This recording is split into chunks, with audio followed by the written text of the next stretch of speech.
नमस्कार मित्रांनो, मी रघुनाथ गायकवाड.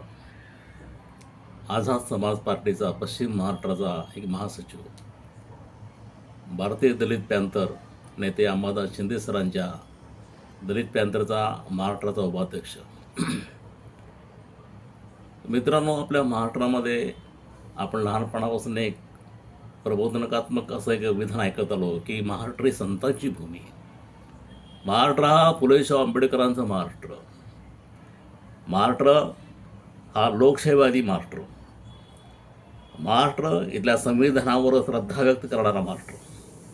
ह्या गोष्टी आपण सातत्यानं ऐकत आलो आहे. पण अलीकडच्या काळामध्ये ह्या मूलभूत तत्वांना कुठेतरी छेद जावा अशा पद्धतीच्या घटना वारंवार घडत आहेत. महाराष्ट्रामध्ये एका बाजूला शेतकऱ्यांच्या आत्महत्या होत आहेत.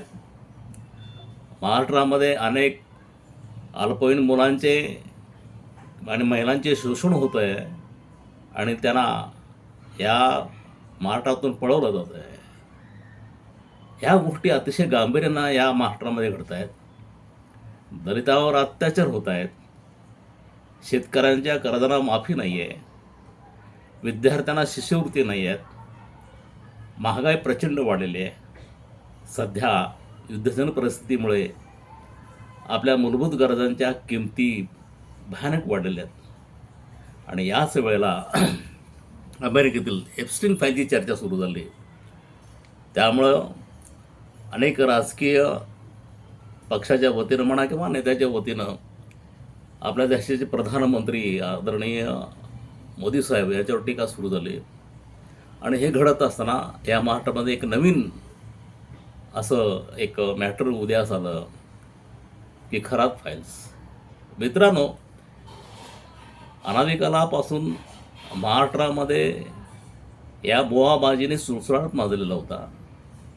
या बोवाबाजीच्या विरोधामध्ये महाराष्ट्रामध्ये अनेक संतांनी आपलं आयुष्य झोकून दिलं. पण त्याची परिणती समाज सुधारण्याच्या ऐवजी समाज बिघडत चालला.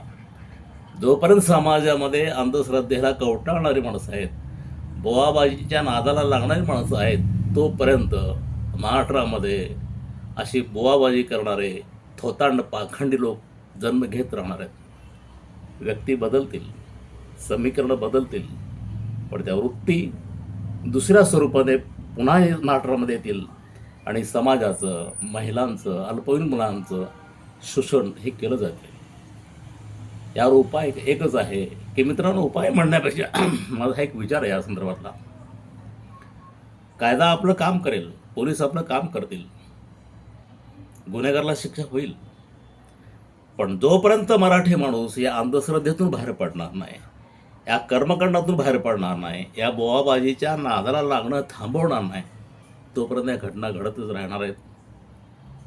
या व्यवस्थेला बळी पडणारे उच्चभ्रू लोक आहेत, धनवंत लोक आहेत. गरिबासमोर ही समस्या नाही आहे. गरिबांचं शोषण आहे ते वेगळ्या पद्धतीने शोषण आहे. पण या घडामोडीमध्ये, ह्या मॅटरमध्ये, खरात फाईल्समध्ये उच्चभ्रू लोक आहेत. उच्चभ्रू लोकांच्या महिला आहेत, त्यामध्ये अडकलेले आहेत. पण शेवटी त्या महिला आहेत, त्यांचं शोषण निषेधार्थ बाब आहे. या व्यवस्थेच्या विरोधात लढणारी एकमेव शक्ती महाराष्ट्रामध्ये किंबहुना भारतामध्ये ती म्हणजे आंबेडकरवादी शक्ती. बाबासाहेबांच्या अनुयायी अशा थोतांडाला कधीच थारा देत नाहीत. पण या व्यवस्थेच्या विरोधात लढताना आंबेडकरवाद्यांना, काय आंबेडकरी विचारधारेच्या कार्यकर्त्यांना किंवा नेत्यांना, राजकीय पक्षांना जे समग्र व्यवस्थेतल्या लोकांचा एक पाठिंबा हवा असावा लागतो, तर पाठिंबा म्हणावा तितका मिळत नाही. तरीसुद्धा बाबासाहेबांचे अनुयायी, बाबासाहेबांचे कार्यकर्ते हे विज्ञानिष्ठ दृष्टीचे आहेत. संविधानावर, या देशातल्या लोकशाहीवर विश्वास ठेवणारे लोक आहेत. आणि ही व्यवस्था बदलण्याचं, या व्यवस्थेशी दोन हात करण्याचं धारिष्ट्य आणि धैर्य फक्त बाबासाहेबांच्या अनुयायामध्ये आहे. आणि मी म्हणतो मित्रांनो, हातबल होण्याची गरज नाही. आम्ही बाबासाहेबांचे अनुयायी सक्षम आहोत. पण त्यासाठी फक्त एक गोष्ट आपल्याला करावं लागणार आहे, आपली एकजूट आपल्याला करावं लागणार आहे. एकजुटीच्या माध्यमातून हे व्यवस्था परिवर्तन करणं काहीच अवघड नाही, अशी माझी स्वतःची धारणा आहे. पहा तुम्हाला कितपत पडतं. धन्यवाद. जय भीम.